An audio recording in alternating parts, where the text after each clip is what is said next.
DR পরীক্ষাতে ভালো করা ছাত্রছাত্রীরা, তোমাদের জন্য বাসার খবরের চ্যানেল ছাড়লে বাড়িতে আলাদাই ক্যাচাল শুরু হয়ে যায়। তৃতীয় বিশ্বযুদ্ধ হয়ে যায়।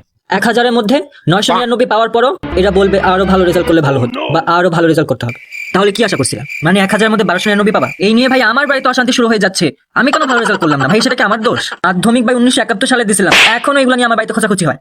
এই নিয়ে খোঁচাখুচি করার মধ্যে কি লজিক ভাই আমি জানি না। রাতে খাবার টেবিলে খাবার খেতে বসবো, সেই সময় বাবা টিভি চালাবে, তার মধ্যে টপার গুলো এসে বকবক করবে। এর মধ্যে আমার পেশেন্সের টেস্ট হবে। অনেকটা না যেমন আলুর চপ তেলের মধ্যে ছেড়ে দেওয়া হয় না, ওরকম আমাকে ছেড়ে দিয়েছে এই টপাররা। এরা টিভির মধ্যে রসগোল্লা খাবে, আমি এখানে বাবা মার কাছে বকা শুনবো। সুমাইয়া রূপে আলোতে পড়াশোনা করে আজ সে টপার।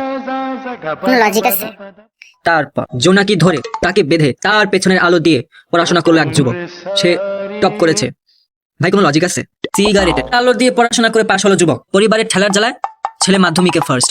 না ভাই এগুলো কি আমার দোষ? আমার কি দোষ ভাই? এটা তো পরিবারের দোষ না, তার পরিবার তাকে ঠেলা দিতে বলে সেই ফার্স্ট হয়েছে। আমার কি দোষ? বাবা রিক্সা চালায়, মেয়ে IAS, মা লোকের বাড়ি কাজ করে, ছেলে টপ।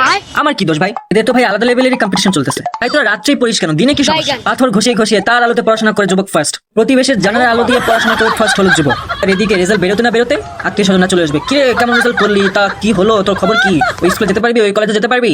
ভাই আমাদের সফলতার পেছনে আমাদের আত্মীয় স্বজনদের অবদান, আর আমাদের মায়ের খাওয়ার পেছনে এই টপার্সদের অবদান। বুঝি না বাবা, এই সব টপার্সদের একই কথা, একই ভাষণ, একই দেখতে।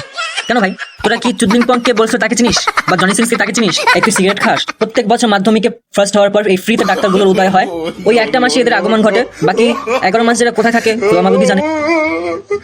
কেন হুয়া হুকা হুয়া এরা কোথায় যে চলে যায় এদের আর খুঁজে পাওয়া যায় না। এরা কি আদৌ ফ্রিতে রুগীদের দেখে তাও জানি না। না মানে এরা কোথায় যে ফ্রিতে রুগী দেখে তাও জানি না।